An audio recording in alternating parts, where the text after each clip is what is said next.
देव के साथ नमन वंदन।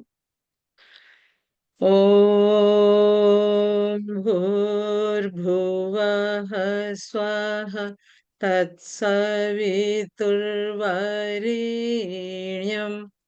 भर्गो देवस्य धीमहि धियो यो नः प्रचोदयात्। आदरणीय बाबूजी को प्रणाम। कक्षा में उपस्थित सभी भाई बहनों को प्रणाम। आज का विषय मनोमय कोश से है। मनोमय कोश का विकास, परिष्कार, इसका आध्यात्मिक और वैज्ञानिक विवेचन। तो वैज्ञानिक विवेचन के लिए आदरणीय प्रज्ञा दी हैं और आध्यात्मिक विवेचन वैसे गुरुदेव के साहित्य का प्रतिपादन ही वैज्ञानिक अध्यात्मवाद के लिए।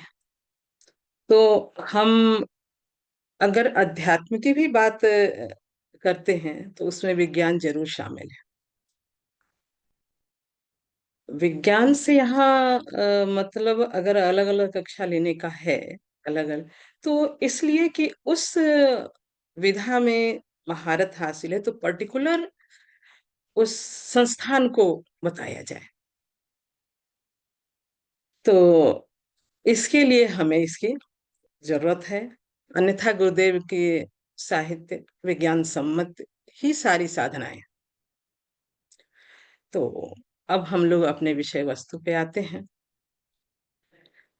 जैसा कि हमारे पंचकोशी साधना का अगर हम एक जगह एक पेज में अगर हम देखना चाहें कि कहाँ पे संग्रहित है जिस पे हमें काम करके ये समग्र साधना की जा सकती है, वो है गायत्री मंजरी, जहाँ पे महादेव माता पार्वती से इसका वर्णन करते हैं। तो मनोमय कोश के साधना के जो दो श्लोक उन्होंने बताए हैं, उसमें पहला है चेतनाया ही केंद्र मनुष्यानाम मनोवत। तो इसमें चेतना का केंद्र मन को कहा गया है। वैसे भी हम जानते हैं कि अन्नमय प्राणमय, मनोमय वो हेलीपैड है, वो रनवे है जहां से हमारी चेतना का टेक ऑफ होता है ऊर्ध्वगमन के लिए, चेतना का उन्नयन के लिए। तो अब मनोमय कोश का मेन विषय वस्तु जो हमारा है वो है मन, या देवता कह लें या विषय कह लें, वो है मन।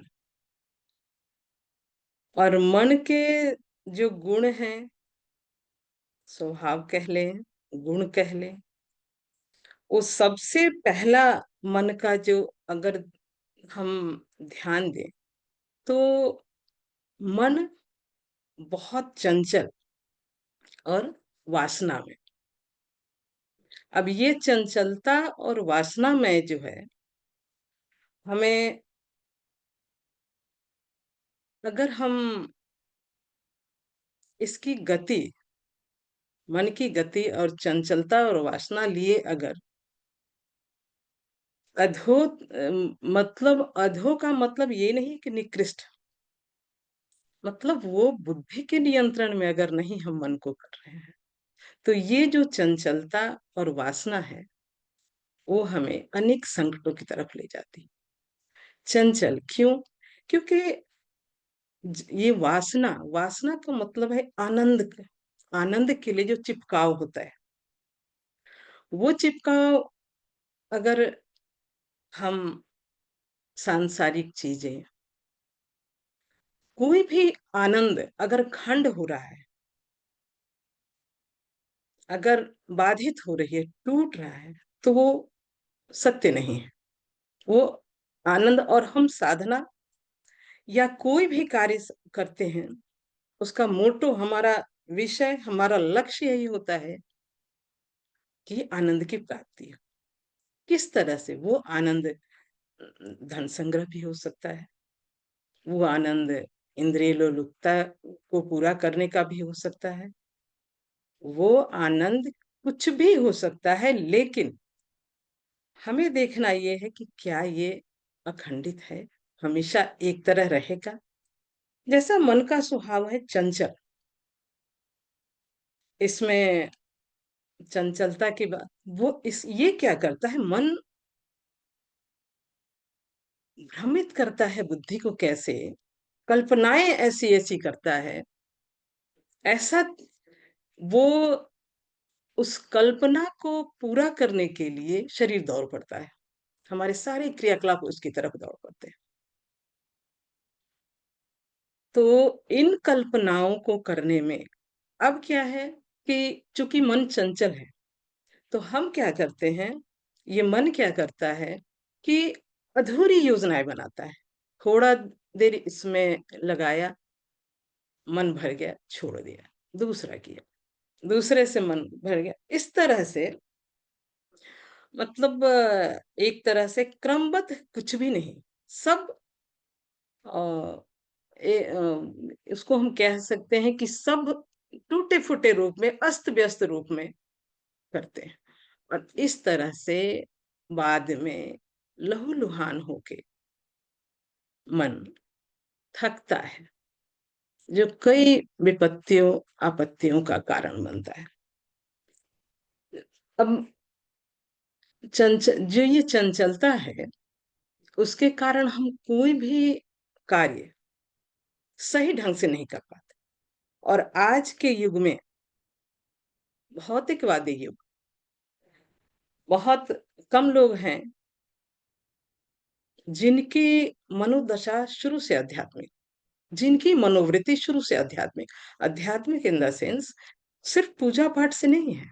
यहाँ अध्यात्म हमें जीवन जीने की कला को सिखाता है, हम कैसे रहें, कैसे आचरण करें, हमारे विचार कैसे हो, हमारी आकांक्षाएं कैसी हो, क्योंकि इन्हीं के अनुरूप, और ये विचार आकांक्षाएं ही हमारे जीवन के दिशा धारा को निर्देशित करती है। क्योंकि उस जब हम उस पे चलते हैं, अगर मन पे नियंत्रण ना हो, हम मन, किसी भी विचार या कल्पना को हम,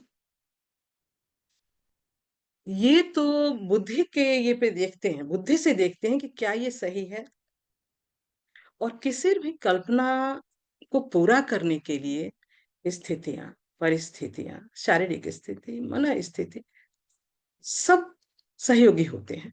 तो हमें ये देखना होता है कि क्या ये विचार या ये कल्पना मैं पूरा कर पाऊंगी, या कर पाऊंगा, तो हम कर पाएंगे, अगर नहीं तो इसे छोड़ देना, या उसमें जो श्रेयस्कर है, जो हम कर पाएंगे, उसको कर लेना उचित रहेगा।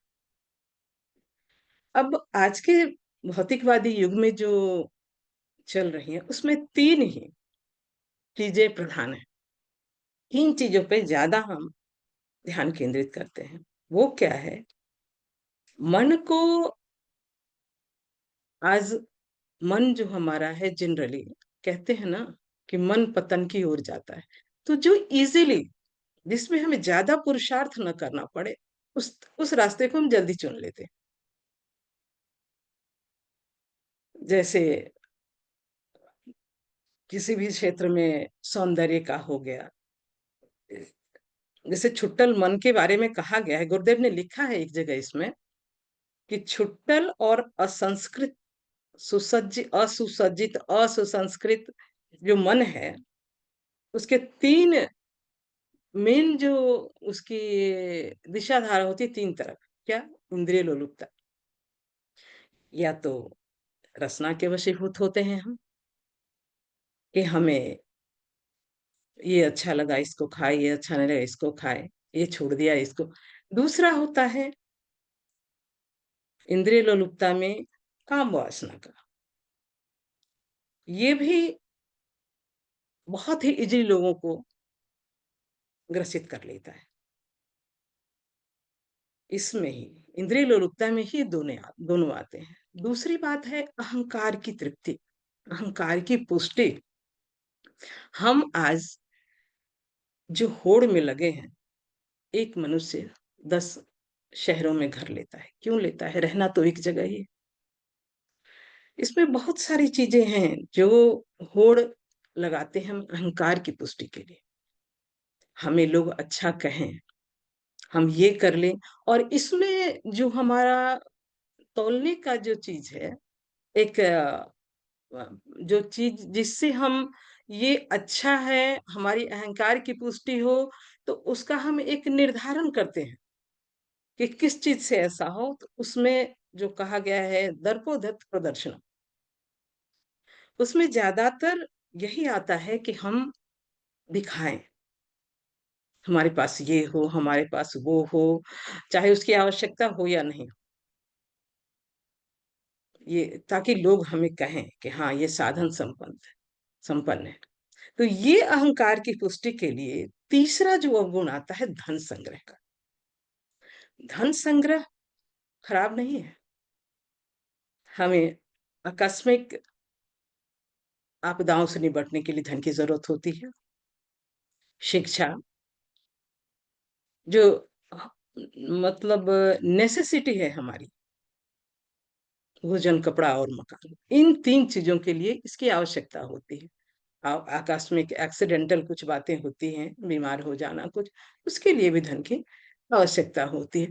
बट उसको हम संग्रह नहीं कहते, उसको हम उतने भर के बचाव को कहते हैं। जो हमारे कहते हैं, साईं इतना दीजिए जामे कुटुम्ब समाए, मैं भी भूखा न रहूं साधु न भूखा जाए। अगर इतने के लिए हम धन की व्यवस्था रखते हैं, तो इसको धन संग्रह नहीं कहते। धन संग्रह वो है जो अहंकार की पुष्टि के लिए, या जन्म हमारे जाने के बाद हमारे पुरखे इसका लाभ उठाएं। हमारे बच्चे कहते हैं ना लोग, अरे मैं इतना कमा दिया हूँ, 4 पुस्तक तक कमाने की जरूरत नहीं है। तो ये चीज है, हमें ये ध्यान देना है। संसार में कोई भी चीज, बाबूजी ये बात बार बार कहते हैं, और हमें ये समझना भी चाहिए कि कोई भी चीज खराब नहीं है। खराब क्या होता है? उसको यूज करने का तरीका। हम गुड यूज कर रहे हैं या मिस यूज कर रहे हैं, ये तरीका जो है। आज जितनी भी रिसर्चेस देखें, शरीर में रोग आदि व्याधि, मन की चंचलता की तो बात हो गई, ये इस चंचलता के कारण, इस अव्यवस्था के कारण, या अनियंत्रण के कारण जो हमारे शरीर में बाधाएं आती हैं, शारीरिक जितनी भी परेशानियां जो बाह्य रूप से, चाहे वो वात पित्त कफ से आए, या बाह्य रूप से किसी भी तरह की परेशानियां जो शरीर में उत्पन्न होती हैं, जो आपको मौसम के अनुसार होता है, ऋतु परिवर्तन के जो इससे होता है, थोड़ा खान पान के समय जो ऋतु परिवर्तन पे खान पान की चीजें भी हमें अवॉइड करनी होती है। इन सारी चीजों से जो बीमारियां होती हैं, तो उसमें गुरुदेव लिखते हैं कि ये छोटी मोटी चीजें तो हमारे शरीर की जीवनी शक्ति स्वतः ठीक कर लेती है, या छोटा मोटा उपचार से। लेकिन मेन जो हमारे शरीर को मनोकायिक रोग कहते हैं, जो हमें मन संस्थान की विकृति से होती है। और ये मन संस्थान की विकृति जो है, जाहिर है पहले मन का ही नाम आ रहा है, संस्थान। तो मन हमारे लिए कितना इंपॉर्टेंट है, इसका ध्यान हमारे ऋषि मुनियों ने रखा, और इसीलिए योगस चित्त वृत्ति निरोधक की बात कही गई। नियम, मन को वश में करने की बात कही गई। मन को वश में करना मतलब जो हमारे प्रगति के लिए आध्यात्मिक प्रगति हो, शारीरिक प्रगति हो, ये हम जानते हैं कि विद्यार्थी अगर पूरे मनोयोग से पढ़ाई करता है तो उसकी प्रगति उसके शिक्षा के दिशा में दिखती है। उसके परीक्षा फल, जिसके शुरुआती दौर में जो भी परीक्षा होती है, जो भी पढ़ाई है, उसका हम निर्णायक पल क्या होता है? रिजल्ट। तो बच्चे रिजल्ट के लिए पढ़ते हैं, और रिजल्ट तभी आता है जब हम उसका ज्ञान और व्यवहार दोनों की जानकारी होती है। तो हमारे ऋषि मुनियों ने जो दिया, या गीता में गीता में जो अर्जुन ने प्रश्न किया भगवान कृष्ण से, उन्होंने जो कहा कि मन को वश में करना वायु को वश में करने से भी कठिन है। क्यों कहा? ये इसी चंचलता के कारण, इसी वासनामय, इसकी जो मन का जो वासना का गुण है, वासनामय गुण, इसके कारण का। लेकिन श्री कृष्ण ने क्या कहा कि असंशय महाबाहो, उन्होंने कहा कि बिल्कुल इसमें कोई संशय नहीं है कि इस पे नियंत्रण करना आसान नहीं है। लेकिन उसके दो उपाय उन्होंने बताए। वो अभ्यासेन तु कौन्तेय वैराग्येन च गृह्यते। अभ्यास किसका? तो अभ्यास उसका जो हमारे मन पे नियंत्रण करने में, वो क्रिया योग जो हमारे मन को नियंत्रण करने में कारगर, हमारे 19 क्रिया योग जो हमें पंचकोश में दिया गया है, जो कर रहे हैं, उनके पास शब्द नहीं है इसको बयान करने का। एक लाइन में अगर बाबूजी के एक लाइन क्लास में कहते हैं कि 25 साल की साधना 5 साल में की जा सकती है, अगर पर डे 5 कोश के जो 19 क्रिया योग हैं उसको हम नियमित करें, और ये सारी चीजें, ये क्रिया योग हमारे शरीर ही नहीं, अन्नमय कोश का जो हमारे उपत्यका का है, एंडोक्राइन सिस्टम है, अभी बात इसमें भी आएगी कि हमारे जो एंडोक्राइन सिस्टम है, जो हमारे हॉर्मोन्स हैं, हार्मोनल जो हमारे प्रक्रियाएं, जो ग्लैंड्स हैं, किस तरह से एक पिट्यूटरी से अगर 1 ड्रॉप हाइपोथैलेमस निर्देश पिट्यूटरी को देता है, उसमें भावनाएं हमारी पहुंचती, 1 ड्रॉप किस तरह से हमारे संपूर्ण शरीर के दशा को ही बदल देता है। प्राणमय कोश में हमारे चक्रास का है, जहाँ हम प्राणों का, हम उसको जागरण करके प्राणों का आकर्षण करते हैं। मनोमय में जो हमारी मन संस्थान की बात है, जिसका केंद्र मस्तिष्क होता है,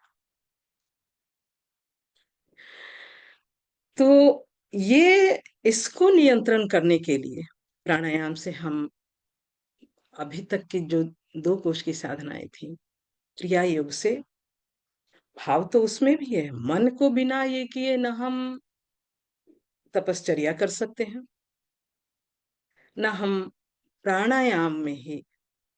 मैं बहुत लोगों को सुनती हूँ, जिम जाना अच्छा लगता है लोगों को, लेकिन क्यों? उनके मन में है कि पसीना निकाल लेना, सांस एकदम कार्डियक, जिसका ये करते हैं, कार्डियक करना है तभी वेट लॉस होता है।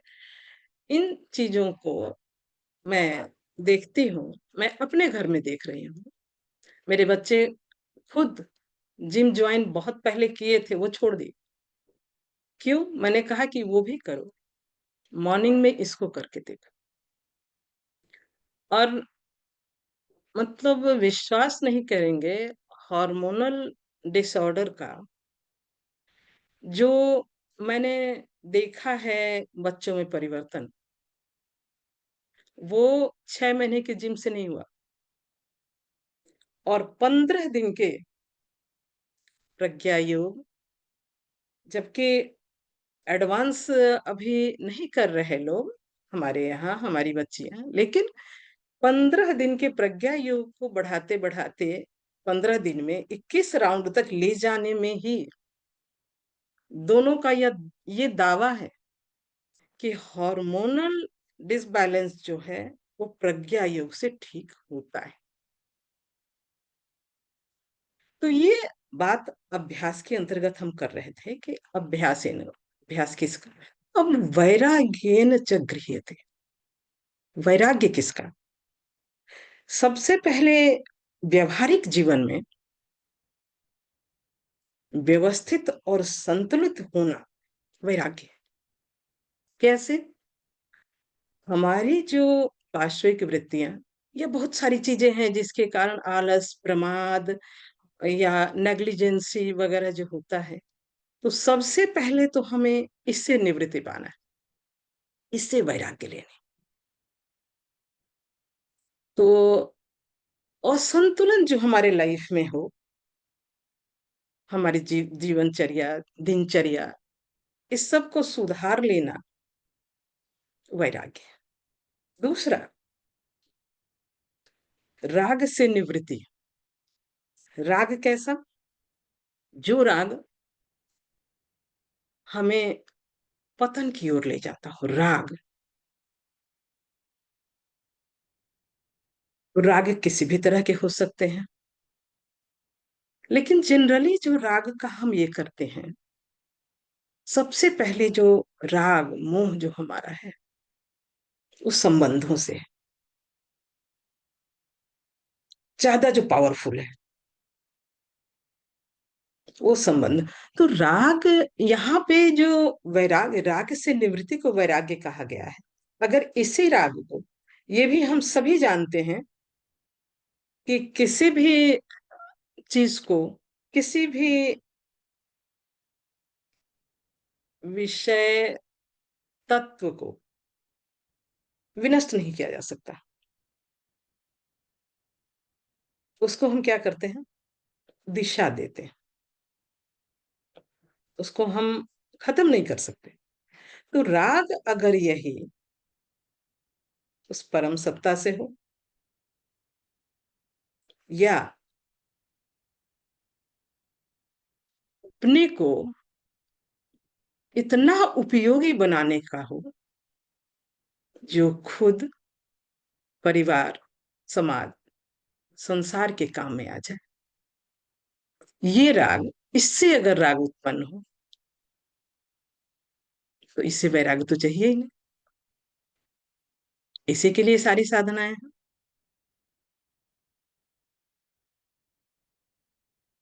तो साधना मनोमय कोश की जो है, इसमें जो साइंटिफिक रिसर्चेज हुए, इससे जो हमारी बात हो रही थी हम लोगों की, कि बाह्य शारीरिक जितना ये है उसको खत्म कर दिया जाता है साधारण शरीर की जीवनी शक्ति से या थोड़ा उपचार से, लेकिन जो मन संस्थान में विकृतियां थी, जो भावजनक है, हमें दुख भावजनक ज्यादा प्रभावित करता है।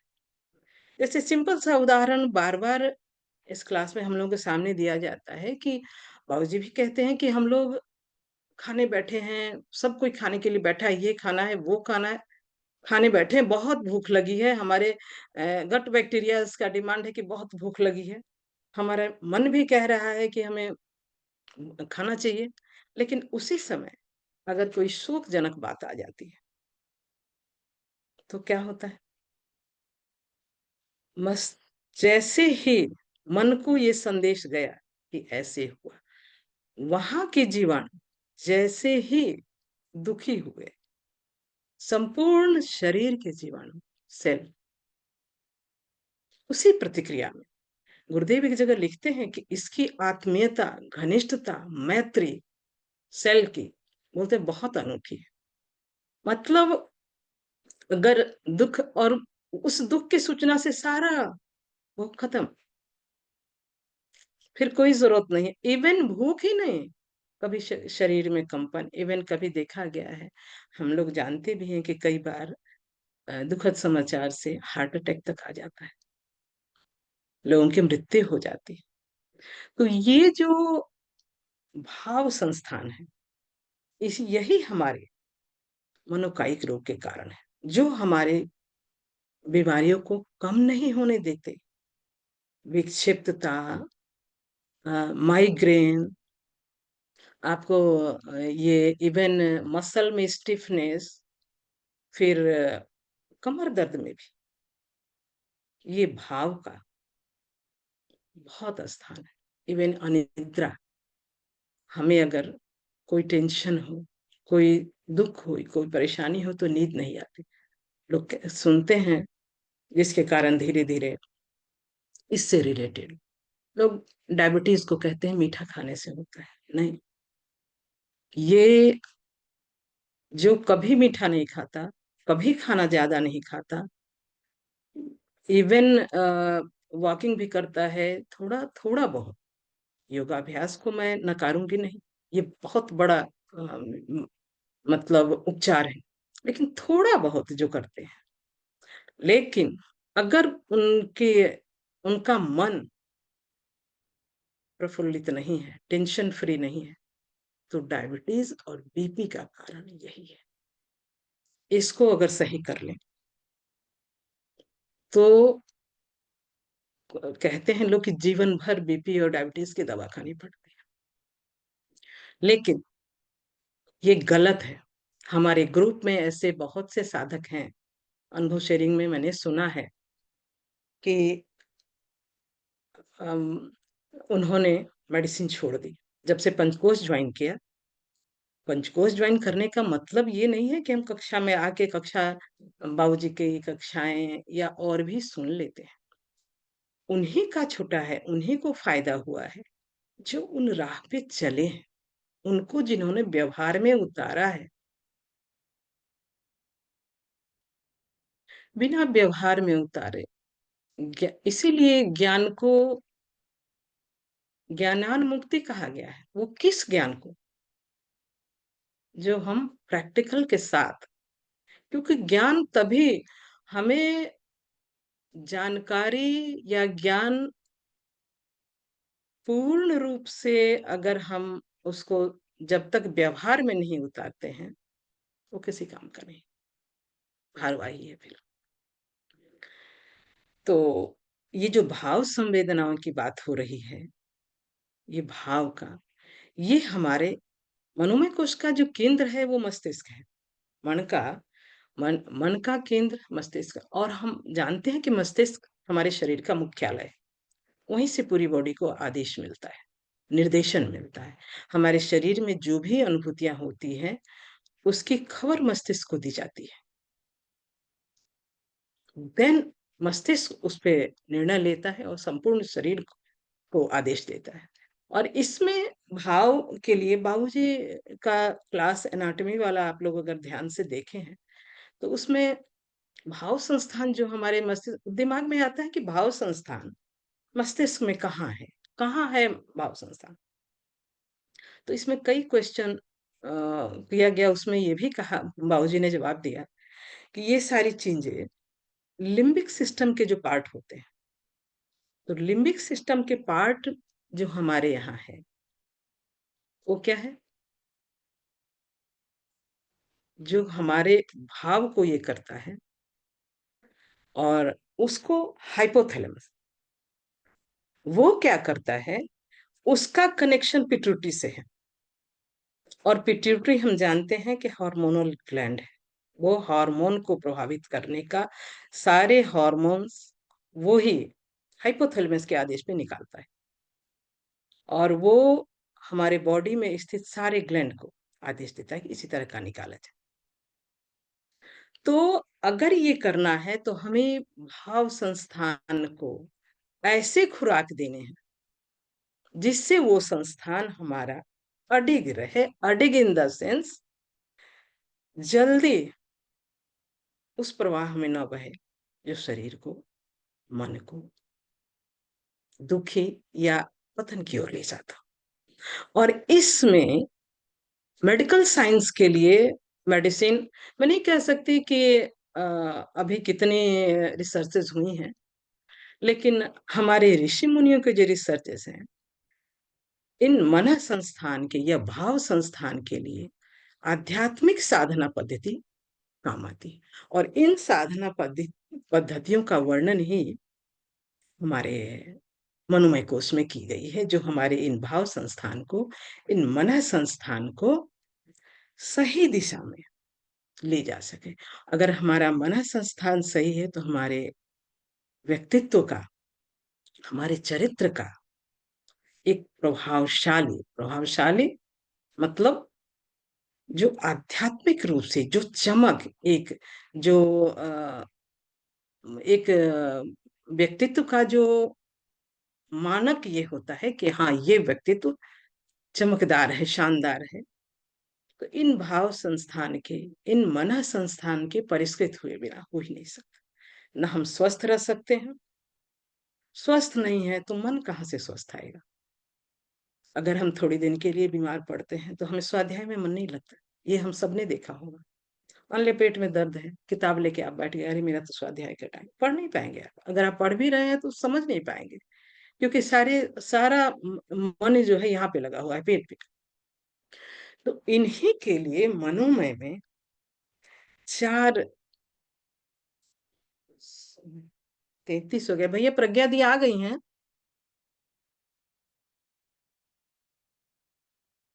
दीदी प्रज्ञा दीदी तो नहीं आई है। अच्छा, तो इन्हीं संस्थान के जागरण के लिए या नियंत्रण के लिए या शुद्धि, परिमार्जित के लिए हम स्वस्थ मन, शुद्ध मन, परिष्कृत मन की बात करते हैं। और इन्हीं के लिए हमारे, मुझे लगता है कि जितनी योग साधनाएं हैं, जो मनोयोग की जो बात करते हैं, योग साधनाएं बनी हैं और प्रयासरत हैं। हम सब भी आज भी हम सब प्रश्नोत्तरी में रहते हैं, क्लास में रहते हैं, कई क्वेश्चंस आते हैं कि चाहते तो बहुत हैं, पढ़ लेते हैं, ये हो कर लेते हैं, बट थोड़ी देर के बाद फिर भूल जाते हैं। ये भूल जाना, ये यही दर्शाता है कि मन जितने समय तक उस केंद्र पे, उस विषय वस्तु पे लगा रहता है, हम लगाए रहते हैं, हमारी बुद्धि और विवेक के नियंत्रण में रह के उस अच्छाई की तरफ लगा रहता है, तो क्या होता है, भटकता नहीं है। जहां जैसे ही विषय अंतर हुआ कि चंचलता शुरू हुई, कभी कुछ, कभी कुछ, कभी कहीं, कभी, उसकी गति इतनी तीव्र है। 22,65,000 गुरुदेव ने लिखा है, बाबूजी भी बार बार इस बात को दोहराते हैं।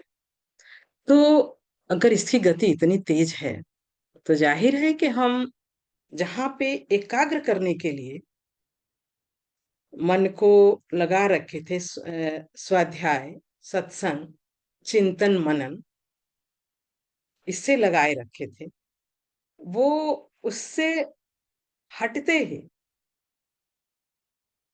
क्या होता है, हमें भुलकड़ी आती है, विस्मृति आती है। और तब फिर क्या होता है कि हम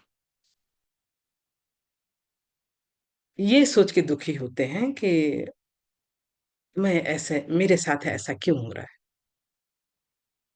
अगर हर क्रियाकलाप में अ, मन के साधने के लिए जो मैंने देखा है, बाबूजी शुरुआती दौर में ही हम लोगों को बताए थे, वो क्लासेस, मैं कहूंगी जो 17 में शुरू हुआ है, जो भी नए साधक हैं,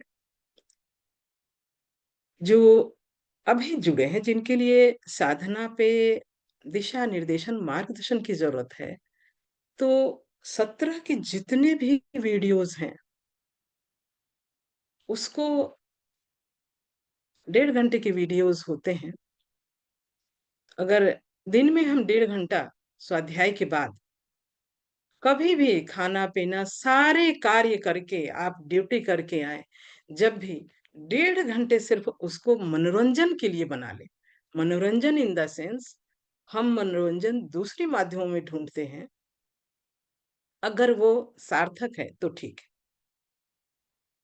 बट हमारी साधना के लिए जो सार्थक है वो हमारा यही ज्ञान विज्ञान, चाहे वो ज्ञान का पक्ष हो चाहे व्यवहार का पक्ष हो। तो उनको अगर देख लिया जाए, बहुत सारी बातें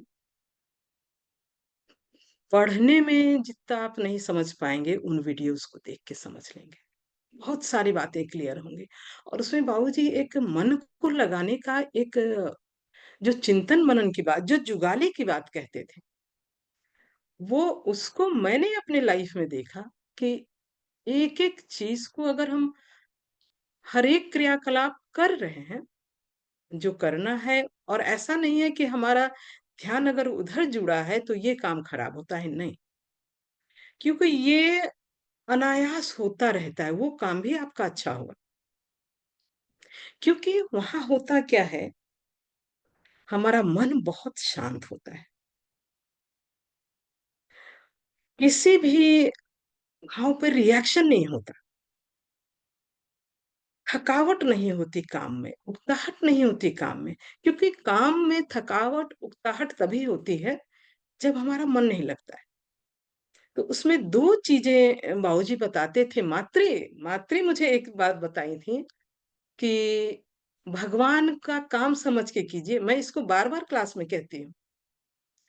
तो जैसे भगवान हम पूजा करने जाते हैं, उस दिन सुबह से कितनी तैयारी करते हैं, कितनी साफ सफाई, कितना ये भगवान का भोग के लिए, भगवान के पूजा के लिए फूल, मतलब हर एक सामग्री को कितने प्रेम से, कितने ये से सजा के ले जाते हैं।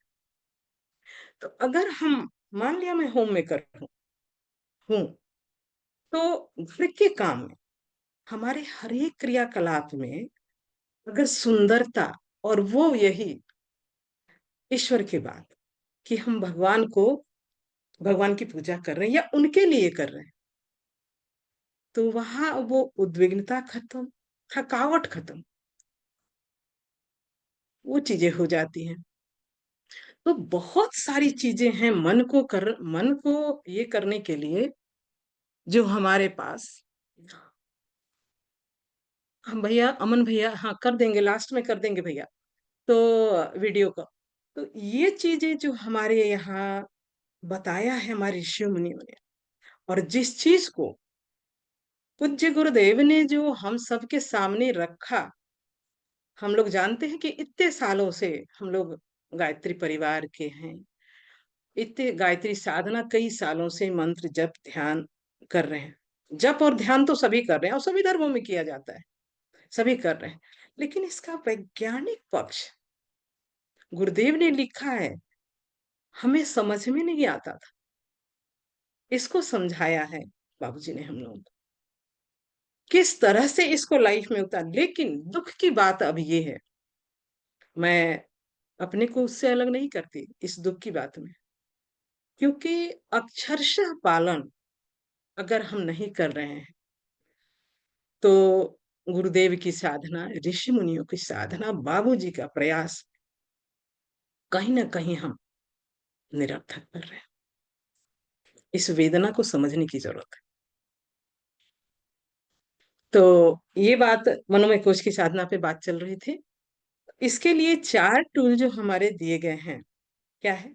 ध्यान सबसे पहला है, त्राटक, उसके बाद है जप, तन्मात्रा। ये चार टूल्स हमारे जो दिए गए हैं, इस पे बारी बारी से जप ध्यान हम सभी करते आ रहे हैं। जब इन चार टूल को अगर हम वस्तुतः साध पाए, इस साधना को हम वस्तुतः अपने लाइफ में या अपने जीवन को इन साधना से साधना में बना पाए हैं, तो हो ही नहीं सकता, ये दावा है ऋषि मुनियों का, कि मन नियंत्रण में ना हो। और मन नियंत्रण में है तो आनंद प्राप्ति का, ये, मैं ये नहीं कहती कि मन के नियंत्रण से डायरेक्ट ईश्वर साक्षात्कार को जा रहा है। विज्ञानमय आनंदमय की बात मैं नहीं करती। आप मनोमय में ही हम हैं, तो मनोमय की ही बात करें। हम मनोमय कोश में अभी विचार कर रहे हैं, तो हम मनोमय की बात करें कि ये नियंत्रण होने से आपकी क्रियाकलाप, जो आपके अंदर जो शांति मिलती है, वो आपके आसपास रहने वाले उससे प्रभावित हुए बिना नहीं रह सकते। वो आपको बताने की जरूरत नहीं होती। वो आपके आचरण, आपके व्यक्तित्व से लोगों में ये जानने की क्षमता है, परखने। जहां सारी दुनिया आकुल व्याकुल है शांति के लिए, आनंद के लिए, वहां अगर कोई साधक इस साधना को करता हो और किसी भी परिस्थिति में मुस्कुराता रहता हो, ये बहुत कठिन काम है। ये नहीं है कि मैं अगर कह रही हूं तो ऐसा ही होता है। ये हमारे ऋषि मुनियों का मतलब रिसर्च है, ऋषि मुनियों का। अगर होता है, सिंपल सी बात छोड़ देखिए, अगर आप क्रोध आवेश में रहते हैं, भाव भंगिमा शारीरिक, तो जो दिख ही जाता है। कोई कोई अरे वो आदमी आए थे बड़े गुस्से में थे,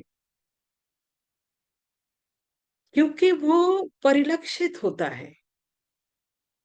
ये भाव, ये जो हमारे बॉडी के सेल हैं,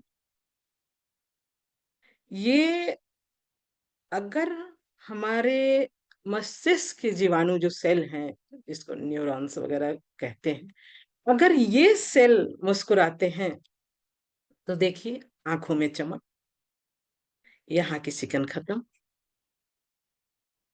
और व्यवहार में क्या दिखता है, हम अगर शांत हैं तो हम सबसे प्रेम से बात करते हैं।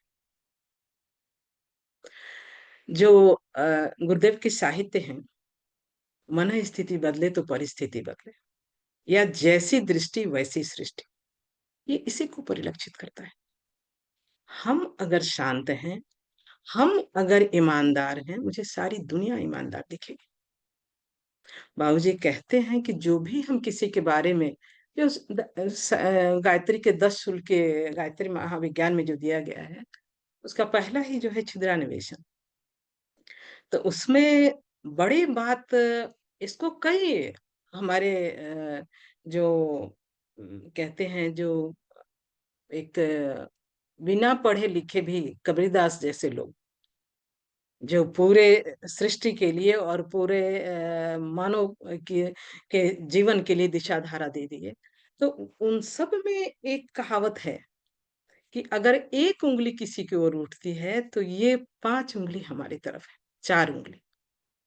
ये हम ध्यान नहीं देते। और जैसी दृष्टि वैसे, बाबूजी कहते हैं कि जो हम फेंकते हैं वही रिफ्लेक्ट होके आता है। या समाज में भी जो बोओगे वही तो काटोगे। तो हमें शिकायत करने से पहले ये सोच लेना चाहिए कि अगर ये हम कर रहे हैं, छिद्रान्वेषण कर रहे हैं, हम किसी में दोष दुर्गुण देख रहे हैं, ये दोष हमारा है, सामने वाला का नहीं है। किसी के प्रति अगर हमारा क्रोध और आक्रोश भी होता है, या कोई द्वेष हम मन में रखते हैं, ये हम जानते हैं कि अग्नि जहां होती है उसी को जलाती है। तो द्वेष जो हम रखे, हम किससे रख रहे हैं, वो कहाँ है, कैसे है, उस तक हमारी भावनाएं पहुंच रही है कि नहीं, ये अलग बात। उससे वो प्रभावित हो रहा है कि नहीं, वो उसमें सुधार करना चाहता है कि नहीं, नहीं। लेकिन ये जो हमारे अंदर उठा है, ये हमारे हैं, हमें ही जला रहा है। अगर इन सारी चीजों पे बारीकियां, क्यों साधना कहा गया है कि अंतः में उतरने का है। ध्यान में इन्हीं दोष दुर्गुणों को देख के एक एक को निकालना पड़ता है। ध्यान नहीं लगता, जप में मन नहीं लगता, इन सारी चीजों में, इन्हीं सारी चंचलताओं को, इन्हीं सारे दोष दुर्गुण को हटाना है। तो अब हम आते हैं, अब चर्चा करते हैं हम चार जो गुरुदेव ने टूल दिए हैं हमें, ध्यान, त्राटक, तन मात्रा, जपानां साधनैर्न, जो गायत्री मंजरी में कहा गया है। तो हम आते हैं ध्यान पे। ध्यान में हम क्या करते हैं? हम इष्ट का निर्धारण करते हैं। ठीक है, इष्ट का निर्धारण करते हैं, चाहे वो भगवान हो, चाहे वो गुरु हो, साकार निराकार, जिसमें हमारा मन लगता है हम इष्ट का निर्धारण करते हैं। जप में भी करते हैं, ध्यान में भी करते हैं, ये दोनों बातें दोनों में आती।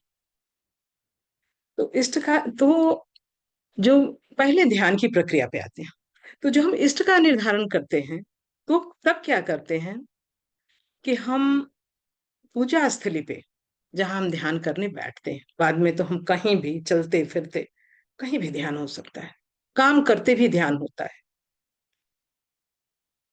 कैसे काम करते भी ध्यान होता है, इसको बताया जाएगा आगे भी। तो ध्यान, पढ़ने वाला ध्यान से पढ़ो, ध्यान से काम करो, ध्यान से गाड़ी चलाओ, सिंपल अगर हम ये दें, तो हर चीज ध्यान से करने से वो काम अच्छा होता है। उसमें भय की गुंजाइश नहीं रहती, असफलता की गुंजाइश नहीं रहती, ये ध्यान से है। अब यहाँ पे जो ध्यान की बात, हम चूंकि मनोमय कोश की साधना की बात है, ये मनोमय कोश में ध्यान का स्थान, मन को एकाग्र करना। मन किसी भी तरफ क्यों जाता है? जब वो एक जगह पे स्थिर नहीं रहता, चंचल है तो स्थिर नहीं रहता। उसकी चंचलता को हम ये माध्यम देते हैं, ये विषय वस्तु देते हैं, कि इस विषय वस्तु में मन को एकाग्र किया जाए। और इसके लिए वहां हम शुरुआती दौर में कुछ न कुछ अच्छा लगने को क्रिएट करते हैं अपने मन के अनुसार। क्योंकि ध्यान, आप सोच लीजिए कि सब काम ध्यान करने वाले साधक, परसेंटेज मुझे लगता है कि जप पूजा कर्मकांड करने वालों से कम होता है ध्यान करने वालों का। लेकिन जो ध्यान का रसास्वादन कर लिया, वो हर, चाहे वो कर्मकांड में हो, जप हो, सब में ध्यान को जोड़ लेता है। तो ये ध्यान, यहाँ पे एकाग्रता की बात है। हम इष्ट में एकाग्रता, इष्ट, वो एकाग्रता हो सकता है फर्स्ट डे, आप, हम और आप पहले दिन जब हम ध्यान की शुरुआत करते हैं, तो कहीं ना कहीं किसी न किसी से सुन के पढ़ के शुरुआत जब करते हैं कि भाई ध्यान करना चाहिए, इससे मन शांत होता है, मन शांत होता है तो शरीर स्वस्थ रहता है, ये सब सुन के करते हैं। अब क्या है कि हम ध्यान लगाए, किस चीज का ध्यान लगाए, तो हमें कुछ निर्धारण करना पड़ता है। हमारे गुरुदेव ने बहुत सारे ध्यान की प्रक्रियाएं दी हैं, उसका भी ध्यान हम करते हैं। और बहुत सारी चीजों का अर्थ भी समझ में नहीं आता तो भी हम ध्यान करते हैं। गुरुदेव की आवाज से कभी प्रेरणा ये होती है, शुरुआत में ये होता है कि गुरुदेव जो दिशा निर्देश देंगे, हमें समझ में आए चाहे नहीं, माता जी भी कहती हैं, बस हम अपने अपने भाव को उनसे जोड़ देना है कि उनके कहे अनुसार हमारे ध्यान की प्रक्रिया हो रही है। ये भी एक विषय मन लगाने का है, एकाग्र करने का है, एकत्र करने का है, एक जगह नियंत्रित करने का है। तो धीरे धीरे कई लोग जैसे पूजा पे बैठे हैं, वहां भी अगर पूजा स्थली पे शाम के टाइम में, सुबह के टाइम पे तो जनरली लोग बेड पे ही ध्यान कर लेते हैं। लेकिन कई ऐसे साधक हैं जो पूजा स्थली पे ही बैठ के ध्यान करते हैं। वहां पे क्या होता है, गायत्री माता की मूर्ति है, गुरुदेव की मूर्ति है, या जिस भी ईश्वर में आपका मन ज्यादा रमता हो, सब एक है, शक्ति तो एक ही है, रूप अनेक है। तो वहां पे हम क्या करते हैं, हम उन्हीं को धारण करें मन में।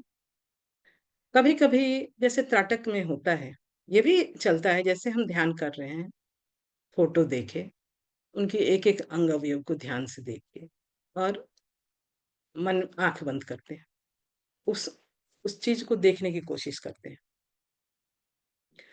धीरे धीरे जब ये सब सधने लगता है तो उनके गुणों को देखने लगते हैं।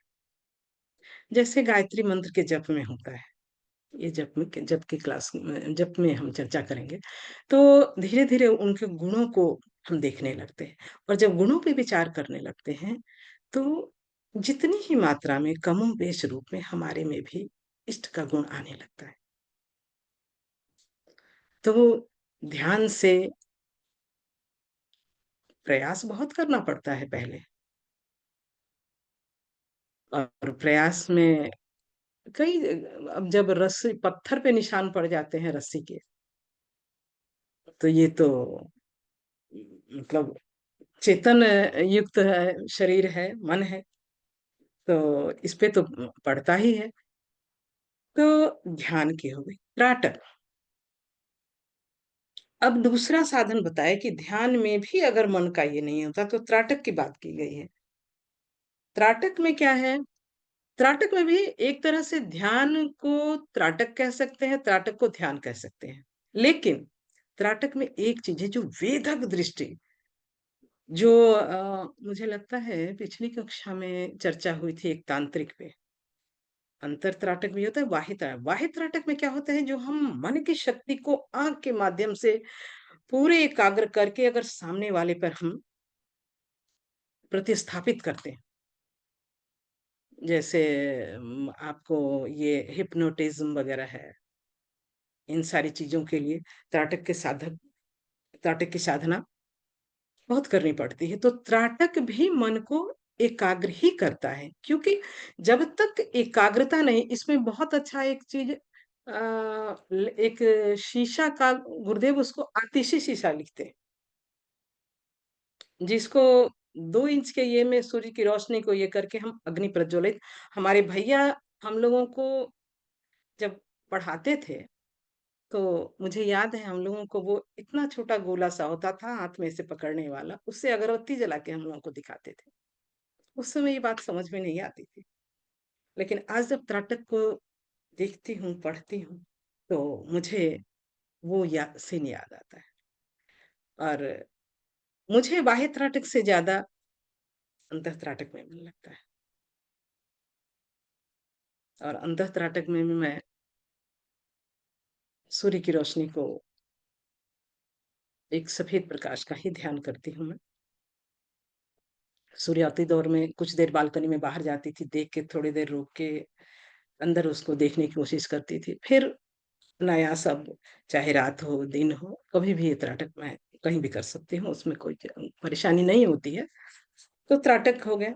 अब क्या हुआ जप, टाइम चूँकि कम है, जप का है। जप में हम सभी जानते हैं कि कोई नाम या मंत्र की बार-बार पुनरावृत्ति।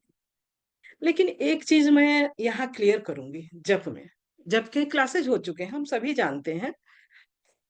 इस पे अलग-अलग और भी कक्षाएँ होंगी। तो जप में एक चीज़ जो नाम जप पे बात आती है, मंत्र जप, उसका तो गुंफन ही ऐसा है कि जिसका सूक्ष्म प्रभाव जो है हमारे बॉडी के, जो गायत्री मंत्र के 24 स्थान पे ओम, भूर्भुवः ऐसे बताया गया है जो सारा, वो सारी चीज़ें मंत्र जप में तो उसका विधान ही उस तरह से, उसका गुंफन, उसकी संरचना ही ऐसी की। लेकिन राम जप, जो राम जप या नाम जप में जो कहते हैं कि भवसागर पार लग जाता है, ये साधारण बात नहीं है। नाम जप का मतलब ही है, हम उसी का नाम लेते हैं जिससे, और वो जप के माध्यम से, नाम लेना एक आवेश में गुस्से का भी अलग है। लेकिन जो हम जप करते हैं, इसका मतलब है कि उस नाम के व्यक्तित्व से बहुत प्रेम करते हैं, तभी हम जप करते हैं। और तो जब हम उसके व्यक्तित्व से प्रेम करते हैं, उस नाम के गुण से प्रेम करते हैं, तो हमारा ये निश्चय ही मानिए कि आकर्षण उनके गुण को अपने में धारण करने का होगा। तो जब उस नाम के गुण को अपने में धारण कर लिया, पूरी तरह से परिमार्जित हो गए। क्यों नहीं हम पार भवसागर पार लेंगे? मेरे दिमाग में जो ये बात आती है नाम जप। अब है तन्मात्रा, समय कम है। तन्मात्रा क्या है? तन्मात्रा साधना क्या है? हम जानते हैं कि 5 तत्वों से बनी सृष्टि है। इसी के कमोबेश जो मात्रा है, इससे विभिन्न पदार्थ के आकार, ये आकार, प्रकार, गुण धर्म निर्धारित हुए और इसी से सृष्टि की रचना है। हम भी उसी के पार्ट हैं। तो लेकिन ये 5 सूक्ष्म जो 5 जो पंचभूत हैं, इनके सूक्ष्म शक्तियाँ भी हैं, जिसको हम तन्मात्रा कहते हैं। और इसको फ़ील करने के लिए हमारे शरीर में ज्ञानेंद्रियाँ हैं। तो ये दोनों कितना ज़रूरी है। अगर मान लिया, इसी को तन्मात्रा कहते हैं। रस जो 5 सूक्ष्म ये हैं, इनके शक्तियाँ क्या-क्या है? रूप, रस, गंध, स्पर्श। रूप, रस, गंध, स्पर्श और एक रूप, शब्द, 5 है। अब इन देखें, हम अगर ध्यान दें तो इन्हीं 5 चीज़ों में हम हमारे अंदर इन्हीं 5 चीज़ों के का जो संसर्ग हमारे ज्ञान इंद्रियों से होता है, इंद्रियों से होता है, इसी के उठापटक में हमारी ज़िंदगी चलती है। और इसलिए इस साधना को पूरे 3 साधना, बाबूजी कहते हैं कि अगर 3 साधना से मन पे थोड़ा बहुत कसर रह गया है, तो तन्मात्रा से तो मनोमय पास कर ही जाएँगे। तो ये तन्मात्रा साधना पे, और अरे हर एक साधना पे अलग-अलग कक्षाएँ ली गई हैं और आगे भी ली जाएँगी। तो इन हमें ये ध्यान रखना है। पहले फर्स्ट ये में मुझे तन्मात्रा में मन नहीं लगता था, ना त्राटक में मन लगता था। मुझे समझ में ही नहीं आता था। लेकिन इसके लिए मैंने प्रयास नहीं छोड़ा, डेली क्लास, और हर एक क्लास में कुछ न कुछ मुझे इन सब का पुट मिल जाता था। करते, करते, करते, करते फिर इसमें मन लगा। तो मुझे लगता है समय पूरा होने को है। तन्मात्रा साधना बहुत ही, यही साधना है, यही तन्मात्रा जो है, रूप, रस, गंध, शब्द, स्पर्श, यही हमें आहत भी करती हैं, यही हमें संसार, कहते हैं ना कि संसार से बांध के रखे हुए है। इसी के जो रसास्वादन कह लीजिए, मतलब इसी शक्तियों के, सूक्ष्म शक्तियों से चिपकाव कह लीजिए, जिससे संसार को लोग छोड़ना नहीं चाहता। तो इनको कैसे परिमार्जित करना है, ये तन्मात्रा साधना की क्लास में विशद रूप से बात कही जाएगी। और मुझे लगता है कि समय हो गया है भैया। प्रणाम भैया, और आप सबका बहुत बहुत धन्यवाद, आभार। जी भैया। जी दी, बहुत बहुत धन्यवाद आपका। बहुत ही आपने जो इस पे आध्यात्मिक और वैज्ञानिक दोनों ही दृष्टिकोण इसमें आपने रखे हैं, तो इसके लिए बहुत बहुत आभार। मेरा निवेदन है इसमें, अम, प्रश्नोत्तरी के लिए अपने अपने प्रश्न को इसमें पूछ सकते हैं। बाबूजी हमारे साथ में हैं, तो और जो है उमा दीदी भी हैं। ये उमा दीदी जो है एक वरिष्ठ साधक है पंचकोश के, हम सभी लोग उमा दीदी से परिचित हैं। लेकिन अगर कोई नहीं परिचित है तो उमा दीदी अभी अ, बेंगलोर के पास करवर जगह है, वहाँ से हैं अभी। और वरिष्ठ पंचकोशी साधक हैं, और व्यवहारिक जीवन में इन्होंने पंचकोश और अध्यात्म को व्यवहारिक जीवन में इन्होंने उतारा है। तो दीदी अभी उदाहरण दे रही थी। दीदी की 2 बेटियां हैं, दोनों ही एमबीबीएस हैं, और दोनों की ही आउटस्टैंडिंग प्रतिभा है। वो भी टीचर के रूप में जो है इसमें आते रहते हैं वो लोग, उनसे भी मार्गदर्शन हम लोग को मिलता रहता है। तो वास्तविक अध्यात्म, जिसको व्यवहारिक अध्यात्म कहना चाहिए, वो दीदी के जीवन में है। तो मेरा निवेदन है कि इसमें जो भी हमारे प्रश्न हो, बाबूजी भी यहाँ पे हैं, तो जो भी हमारे प्रश्न हो तो हम इसमें चैट में डाल सकते हैं, या फिर जो है पूछ सकते हैं हैंड रेज करके। बाबूजी से भी मेरा निवेदन है कि वो कृपया जो है का आशीर्वाद हमें प्राप्त हो।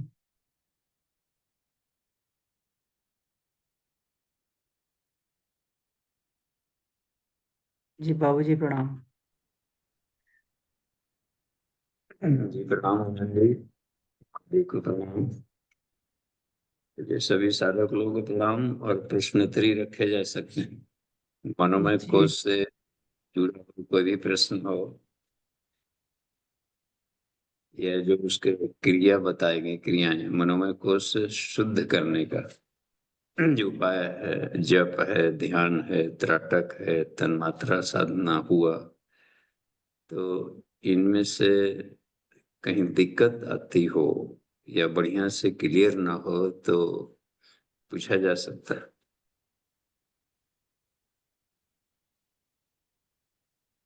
जी। सोनाली दीदी। प्रणाम बाबूजी। सभी साधकों को प्रणाम। नाम शुरू। बाबूजी, ये मंत्र जो जप है उसमें मेरा मन नहीं लगता, लेकिन मंत्र लेखन में मन लगता है। उसके लिए क्या करें? उसके लिए मंत्र लेखन करें। मंत्र लेखन तो करते हैं, उसमें अच्छा लगता है, लेकिन बैठ करके जपने में मतलब वो नहीं अच्छा लगता है। तो उस समय आप स्वाध्याय कर सकते हैं। देखिए, उपासना ईश्वर से दोस्ती करने में ये सब उपकरण की काम करते हैं। जप, ध्यान, त्राटक, तन्मात्रा, जी सत्य को समझने में। तो उनमें से ये मंत्र में जप नहीं लग रहा है तो जप है, ध्यान है, तो दो त्राटक तन्मात्रा था, उसके जगह पर स्वाध्याय सत्संग रख सकते हैं। जी हाँ, स्वाध्याय में अपने मनपसंद वैज्ञानिकों ऋषियों से बातचीत कर सकते हैं, तो उसमें मन लगने लगे, क्योंकि बातचीत कर रहे हैं उस राइटर से। जी अच्छा। या फिर जाकर के जैसे हमसे अभी प्रश्नोत्तरी हो रही है, तो वो साहित्य मिलेगा ना मिलेगा, और सैकड़ों अनेकों साहित्यों प्लस प्रैक्टिकल लाइफ के अनुभव से जुड़ा हुआ, तो ये भी कारगर है। तो जप, ध्यान, स्वाध्याय, सत्संग, ये चारों उपासना में काम आते हैं। चारों एक ही उद्देश्य पूरा करेंगे। जी जप में नहीं मन तो ध्यान करें, ध्यान में मन नहीं लग रहा है तो स्वाध्याय करें, स्वाध्याय मन नहीं लग रहा है तो एक्सपर्ट लोगों से बातचीत करें इसके। जी हाँ, ठीक है, मस्त रहिए। बाबूजी, धन्यवाद।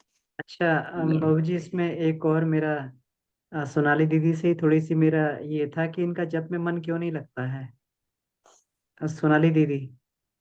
जी हाँ, तो जप में मन क्यों नहीं बैठते लगता हैं है। जब करने के लिए तो लगता है कि कितना जल्दी से टाइम खत्म हो जाए, जल्दी से हाँ हाँ, करके हटे यहाँ से, ठीक है। ऐसा तो होने लगता है। बढ़िया, अच्छी बात है। तो ये जप आप किस समय करते हैं। सुबह में सुबह में कब। 5 बजे से पहले। Very good.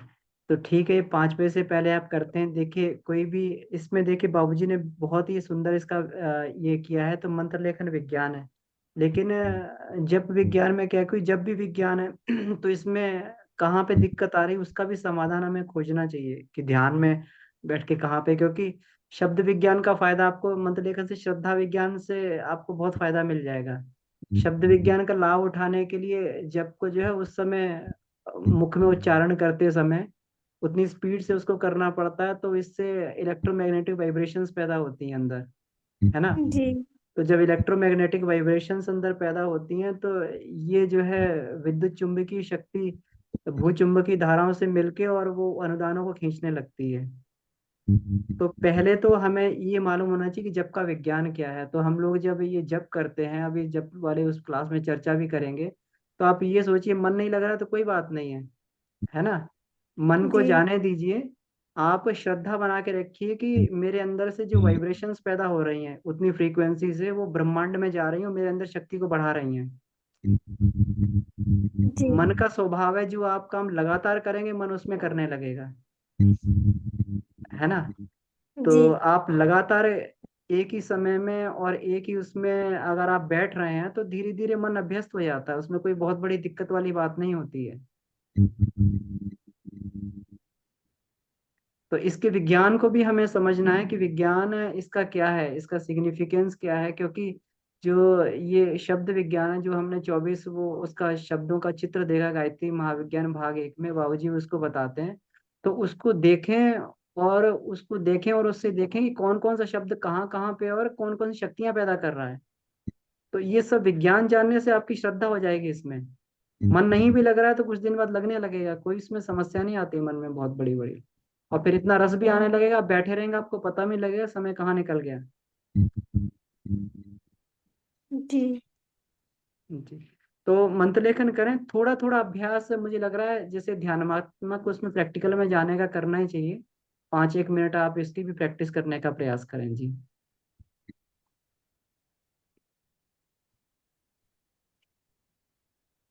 जी धन्यवाद बाजी। जी। अ, जयशंकर भैया जी।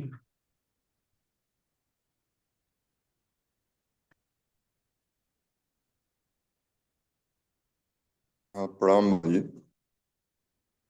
जी प्रणाम। कहा जाए। जी, एक प्रश्न ये आ रहा है भाई, जैसे प्रज्ञा योग जो हम लोग करते हैं, दीदी का भी आया था कि 21 राउंड तक करने के बाद जो है तो बाबू ये प्रश्न आया कि प्रज्ञा योग कितना राउंड बाबू जी किया जा सकता है। जैसे हम लोग भी काफी दिनों से प्रज्ञा योग बाबू जी करते हैं, तो मैंने जैसे टाइमिंग जो है बढ़ जाती है, फिर जैसे 3 राउंड करने के बाद ही जैसे संतुष्टि मतलब आत्मा में आ जाती है कि नहीं संतुष्ट हो गए। तो थोड़ा सा बाबू जी इस पे प्रकाश डाल दिया जाए। प्रणाम बाबू जी। देखिए इसमें तो 3 राउंड तो लगता है कि एक आवश्यक ड्रॉप जैसा है। तो उसमें राउंड से भी अधिक उपयोगी है कि जो भी पोस्चर है उसमें उसमें कम से कम 3 सेकंड, अधिक से अधिक 10 सेकंड तक रुका जाए उसमें। तो उस समय मेडिटेशन किया जाए कि जिस पार्ट ऊर्जा के लिए यह पोस्चर है, तो बॉडी में कहाँ कहाँ पर यह स्विच दब रहा है तो लाभ दे रहा है, उसके लाभों पर मेडिटेशन जरूर किया जाए कि लाभ मिल रहा है। जैसे उष्ट्रासन कर रहे हो तो हार्ट डिजीजेज को ठीक करता है, हृदय को मजबूत करता है, तो हृदय पर मेडिटेशन करना बहुत जरूरी है कि सौर ऊर्जा आई, उसकी किरणें हृदय रीजन में को हार्ट बहुत मजबूत कर दी हमारा। और लॉन्ग लाइफ 200 बरस तक ये पंप कर सकता है। उसके सारे वॉल्व वगैरह को देखिए, एनाटॉमी क्लियर होना जरूरी होता है योग के विद्यार्थी। अब योग मुद्रा कर रहे हैं, उसके बाद 5वां है तो मणिपुर चक्र को जगाता है। तो मणिपुर चक्र का ध्यान करें कि वहां से अग्नि तत्व उत्पन्न हुआ ऊर्जा, और वह जाकर पैंक्रियाज अग्नाशय है उसको जाकर के उसको हीलिंग कर रहा है। तो लाइफ टाइम डायबिटीज नहीं होगा। आसपास ये है, किडनी वगैरह है, लीवर है, स्प्लीन है, तो ये उसके पार्ट्स को जरूर वहां से ऊर्जा को निकलता हुआ देखें। तो ये बहुत जरूरी है ये करने का। उसी कहते अनंत समापतिभ्यम कहा जाता है। उसके अर्थों में गहराई में जाकर के उसके ऊर्जा तत्वों से लाभ लिया जाए तो आप पाएंगे कि गुणोत्तर लाभ मिलने लगे। क्रिया वही थी, मेडिटेशन उसके साथ नहीं जुड़ा था तो लाभ कम देगा ब्रीदिंग का। तो वो आवश्यक है उसमें। तो 3 या 5 राउंड हमको लगता है कि पर्याप्त है, बाकी तो दिन भर में चलते रहेंगे। उस पर दबाव पड़ा रहा ना, एक स्विच में पड़े है पोस्चर, तो उसमें दबाव पड़ रहा है, आप प्राणिक हीलिंग कर रहे हैं मेडिटेशन। तो 3 से 5 राउंड तक हमको लगता है कि केवल प्रज्ञा योग ही पर्याप्त है। इसके बाद प्रभावी महाप्रभावी कर लें, 4 प्रभावी 4 महाप्रभावी, पंचकोश के लिए इतना पर्याप्त है। हाँ, बाकी प्राणायाम कर लें, एपीएम भी प्राणायाम हमको 1 घंटा प्रैक्टिकल करना है तो 5 बॉडी का कर लेना है 1 घंटा में। केवल गति संचालन में इस सब में ही समय निकाल दिए और बाकी उदरनाथ बिंदु कला साधना की तरफ गया नहीं, वो हमेशा उपेक्षित पड़ा रहता है। वो डार्क में हम देख रहे हैं अभी भी जो इस रेस में चल रहे हैं, जो रिसर्च में है, तो वे लोग उधर वाला अभी भी कुछ अंधेरे में ही रखते हैं। मनोमय तक अधिक से अधिक हाथ पांव चला लिए, कर लिए प्राणायाम, थोड़ा सा मेडिटेशन कर लिए। तो बाकी वाला जो उधर है अपने कितनी मन की अज्ञान ग्रंथियां आज खुली चक्रों में से कितना उसका रिफाइनमेंट हुआ उधर। विज्ञान में कुछ चक्रों का जागरण वाला है सब। ग्रंथि भेदन यानी खट चक्र की गांठों को खोलना फोड़ना। जी ठीक है भाई, धन्यवाद। धन्यवाद। आगे बढ़ते हैं। रिटर्न में है क्या कुछ? प्रणाम बाबूजी। जी प्रणाम। जी बाबूजी, मेरी जिज्ञासा जो आज का जिज्ञासा क्रम से शुरू हुआ कि जब किसी फॉर्मेट में क्यों बंधा हुआ है बाबूजी कि हम आंख बंद करेंगे या मन में उसको उस मंत्र को जपेंगे। जैसा आपने हमें पढ़ाया बाबूजी कि ईश्वर आदर्शों के समुच्चय हैं। तो जो भी कल्याणकारी शब्द हम बोलते हैं या सोचते हैं या चिंतन करते हैं या मनन करते हैं या मंथन करते हैं, लिखते हैं, पढ़ते हैं, सुनते हैं, कहीं से भी साहब बाबूजी, तो क्या वो जप के अंतर्गत नहीं आता? आता है और खूब आता है। किसी भी चिंतन को रिपीट एंड रिपीट किया जाए तो उसको जप कहते हैं। आपने अच्छा, अंतिम में आपने एक और बहुत और देखिए, हाँ इसमें विष्णु जी फॉर्मेट में नहीं बांधा गया है। गायत्री मंत्र का तो निर्देश ही है कि सुचिरवापी असुचिरवापी कक्षन तिष्ठन, चलता फिरता रहे तो भी। वो तो एक मनन चिंतन का एक सब्जेक्ट है। जी ईश्वर के बाबूजी, मैं बारे यही में कहना सोचे, चाह एक रहा हूँ कि धारणा है, तो उस जुद्धता। हम साधक उसको फॉर्मेट में क्यों बांधते हैं बाबूजी? जब कहते हैं अपवित्र पवित्रो हुआ सर्वा, मतलब हम अपवित्र हो या पवित्र हो, हर हाल में जब हमें उन्हें स्मरण करना है, हर हाल में, तो बाबूजी इन शब्द के जो मकर जाल में हम साधक फंसते चले जाते हैं। नाम जब बाबूजी, हम जब जब सब तक ही क्यों सीमित रहे, हम उसी में एकाकार होके उसी में वैसा ही क्यों ना बन जाए। अगर जब को उस परिसीमन तक ले जाया जाए तो फिर लेखन जब इस सब में कहीं तो कोई भेद ही नहीं है बाबूजी, सब तो उसी का अंग है। अब जिसको जो अच्छा लग जाए बाबूजी। हम्म ठीक आप बोल रहे हैं विष्णु जी, लेकिन ये एडवांस स्टेज है। शुरू में आदमी चलते फिरते करेगा तो सामने वाला दिख जाएगा तो उसका गुण दोष भी याद पड़ने लगेगा। तो अभी आंखें, इसको कहते हैं रिहर्सल। छुप करके एकांत में कहीं जा करके रिहर्सल करना, फिर जी प्रैक्टिकल में उतर, तो उसको जी कहा जा सकता है कि पूर्व रिहर्सल। जी जी बाबूजी। हाँ, लेकिन उसको प्रैक्टिस में उतरेंगे तो मानसिक, जब देखते हैं वृंदावन तरफ जाएंगे तो कुछ झोरी में हाथ भी लटकाया है और बातचीत भी कब कर रहा है, जब भी हाँ चल। हाँ, सही सही है बाबूजी। तो उसी रिहर्सल के क्रम में जैसे रुचि होती है, मान लीजिए बाबूजी किसी को सुन के लाभ मिल जा रहा है, सुबह हम आपकी कक्षा में सुनते हैं, हमको सुन के लाभ मिल जा रहा है, किसी को लिख हम्म, के लाभ मिल जा रहा है। हम रिहर्सल की ही बात कर रहे हैं बाबूजी, एकांत में ही हम हाँ रिहर्सल कर रहे हैं। सुन के करें हाँ, या पढ़ के करें या लिख के करें या देख के करें, उद्देश्य तो लाभ है। अब जो मिल रहा है सब उसी का हिस्सा होगा बाबूजी। ये ठीक है, धन्यवाद। प्रणाम आगे बाबूजी। बढ़िए, अमन जी देखिए तो चैटिंग में क्या है या हैंडल्स क्या है। जी रिंकी कुमारी दीदी, आपका हैंड रेस है। प्रणाम बाबूजी। मैं एग्जाम में जाती हूँ तो घर पे सारा क्वेश्चंस बन जाता है, मगर एग्जाम में जाती हूँ तो नहीं बन पाता है, क्यों?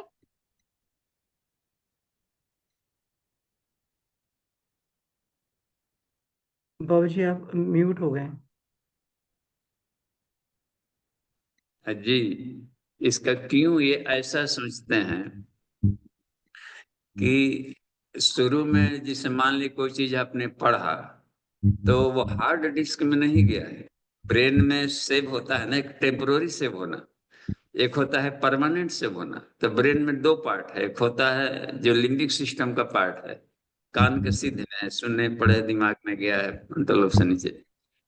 एमिगडाला है और हिप्पोकैम्पस है। तो एमिगडाला टेम्पोररी सेव कर लेता है, तो वो उसी में इमोशनल आदमी सोच लेता है कि आएगा तो हना लिख देंगे एग्जाम में।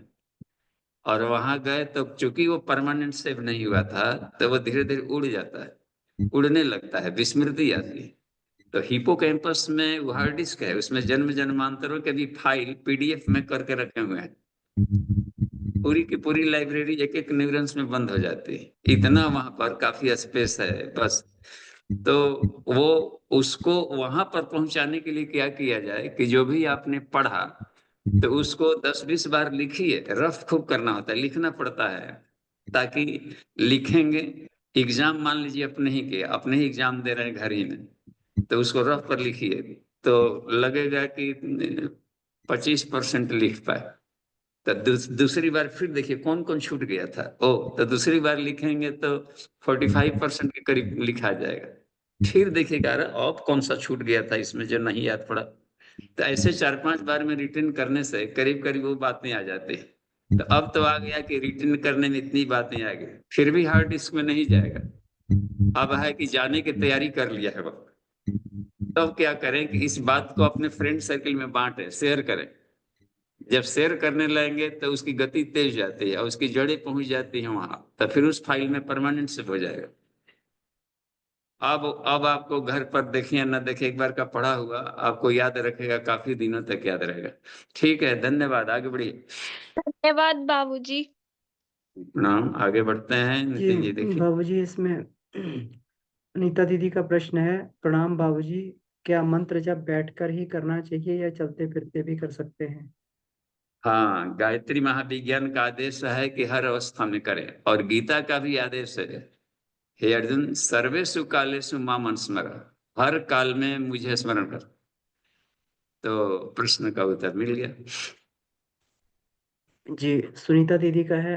प्रणाम बाबूजी, रस तन्मात्रा का प्रैक्टिकल, एक मिनट, हाँ, रस तन्मात्रा का प्रैक्टिकल कैसे करें? मन एक रस पे केंद्रित नहीं रहता है, प्लीज मार्गदर्शन करें। चटर पटर मन करता है खाने को, एक पर केंद्रित नहीं रहा तो भी नो प्रॉब्लम। हर अवस्था को हम अनुकूल समझें कि वो भी एक तरीके से बेटर है कि एक से अधिक वैरायटी खाने का मन कर रहा है। मिला ही हुआ है स्वाद लेने के लिए, जीभ इतना भगवान सोचिए, इतना रची रची जीभ बना, इतने सारे खट्टा मीठा कड़वा तीखा सबका स्वाद लेने के लिए, और जीभ के केवल एक ही पार्ट का हम उपयोग करें तो बाकी पार्ट डेड होने लगेंगे। इसलिए इनका उपयोग किया जाए, तो इस पर इसको रिसर्च में लगाएंगे तो मन लगने लगेगा।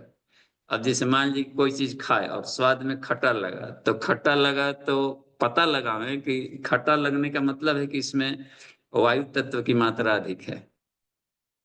अच्छा, और शरीर में वायु तत्व की जरूरत है या नहीं? अभी यदि जरूरत है तो उसको खाएं, जरूरत नहीं है तो और गैस बांधेगा और दिक्कतें आने लगेगी, तो उस चीजों को न खाएं।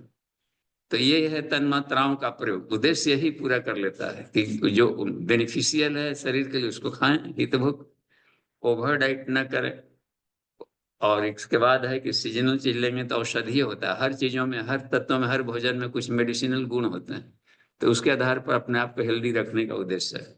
तो उसके केवल बस में नहीं आना है, बस में आने का मतलब होता है कि स्वाद के बस में होकर एक तो ओवर डाइट खाए, दूसरी बात है कि शरीर में वो तत्व की जरूरत नहीं थी, उस तत्व को आपने बढ़ा दिया।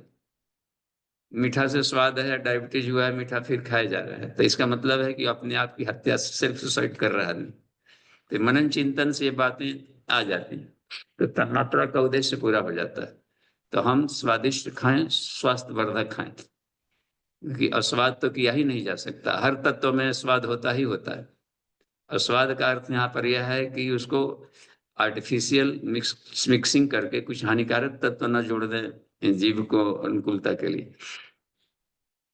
तो ये ठीक है। यदि मीठा लगा तो उसमें पृथ्वी तत्व है, कसाय लगा है तो जल तत्व है, नमकीन लगा तो आकाश तत्व है। तो शरीर में कौन से तत्वों का इम्बैलेंस है, इस तरीके से इन भोजन का लाभ लें। तो जीभ बहुत जरूरी है इन तत्वों को प्रयोग करने के लिए। ठीक है जी बाबूजी, आगे सुरेश सिंह जी का प्रश्न है कि बाबूजी प्रणाम, चेतन मन की चिंतन और क्रियाओं का जो स्तर है वह अचेतन मन में दबे पड़े शुभ अशुभ आदतों और संस्कारों से प्रभावित रहता है, तो अवचेतन मन के परिष्कार के लिए किस तरह के विशेष साधना या मेडिटेशन करना चाहिए? कि आज्ञा चक्र में प्रकाश पुंज का ध्यान करके पूरे मस्तिष्क में फैला हुआ प्रकाश का ध्यान करके भावना की जाए कि पूरे मस्तिष्क में सफाई हो रही है, उससे लाभ हो सकता है क्या?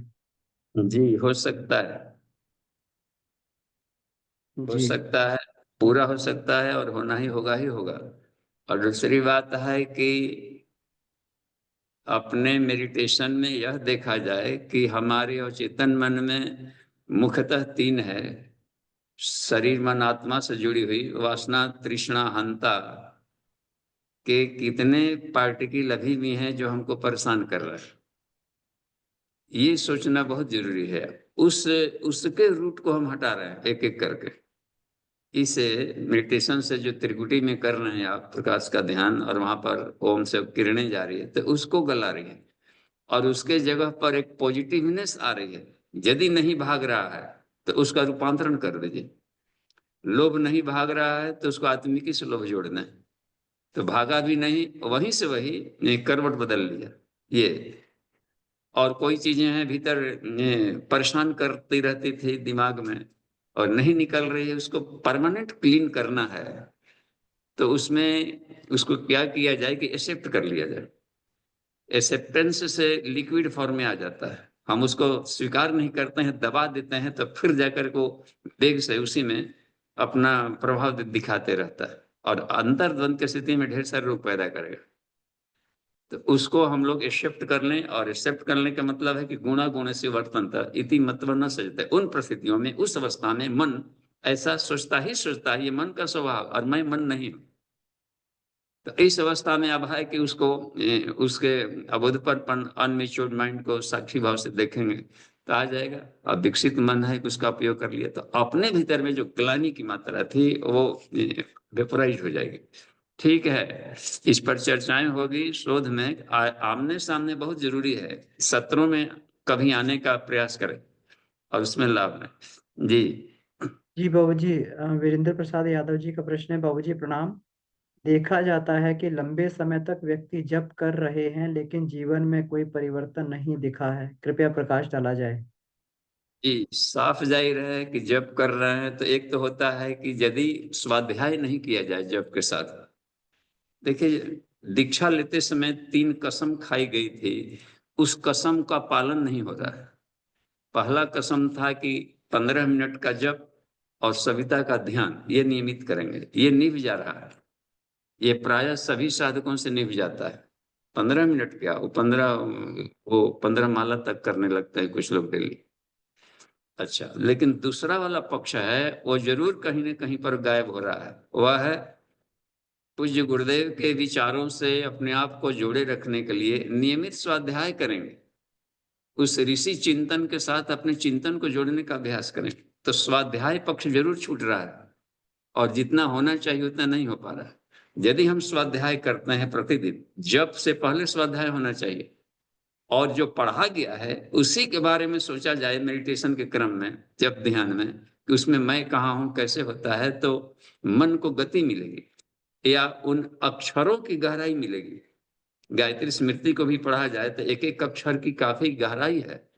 एक एक बुक लिखा है गुरुदेव ने एक एक अक्षर पर। अब देख 24 अक्षर के 24 पुस्तकें हैं, तो वो पढ़ेंगे तो गहराई मिलेगी और मन गहराई खोजता है, एक नया आकाश खोजता है। और आकाश नहीं देंगे तो फिर भाव शून्य जप होगा, केवल जीव हरकत करेगा, उसका लाभ नहीं मिलेगा। और जो पढ़ा गया है फिर उसको प्रैक्टिकल करेंगे तो सवाल ही नहीं कि क्या कल्पना हो। जी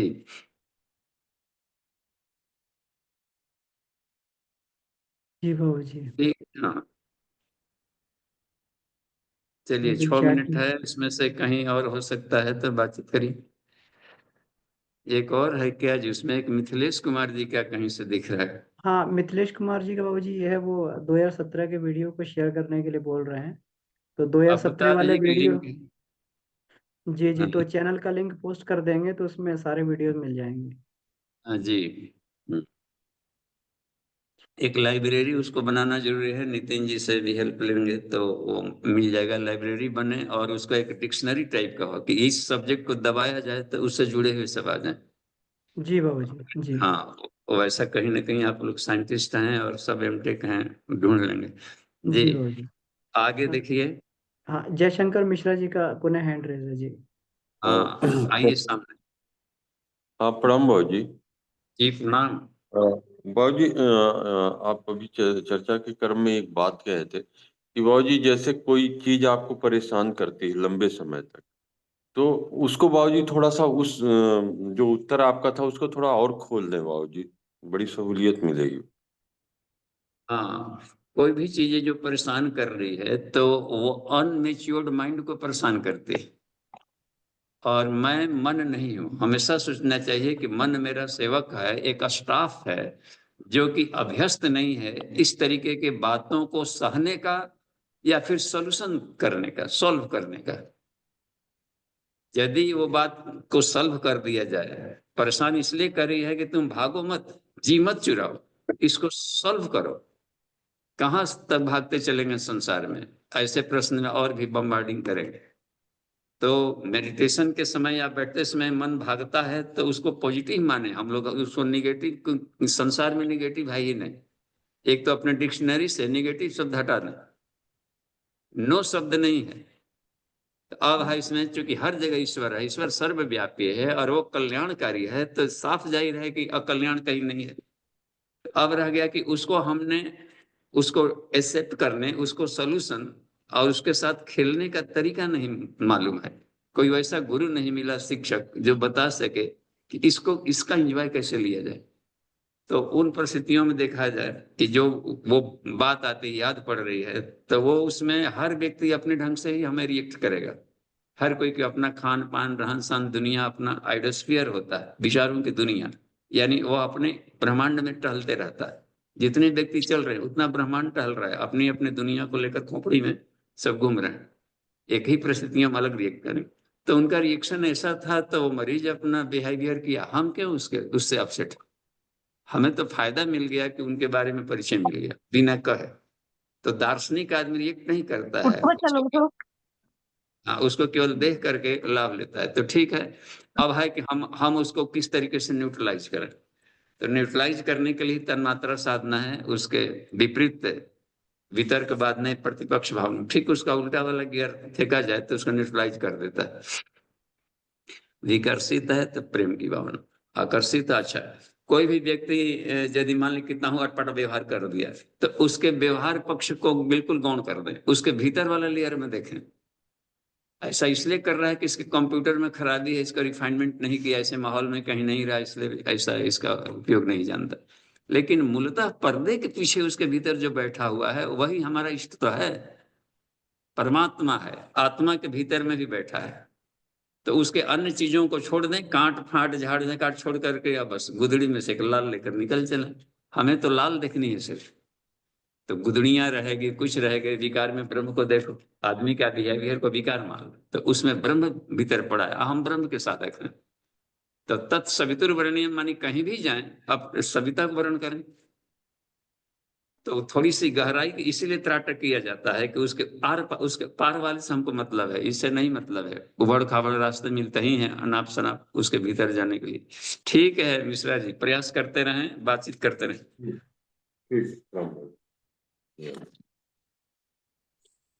जी बाबू जी, तो ये कोई चैट में प्रश्न नहीं है। हाँ, शांति पाठ कर लिए जाएं। जी जी, तो उमा दीदी से निवेदन है दी, कृपया शांति पाठ करके। बहुत बहुत आभार दीदी आपका। इसमें आध्यात्मिक और वैज्ञानिक दोनों पक्षों पे आपने प्रकाश डाला, तो इसको शांति पाठ करके यहाँ समापन किया जा सकता है। जी भैया, सभी को प्रणाम। ओ शांति शांति शांति। प्रणाम। समाप्त।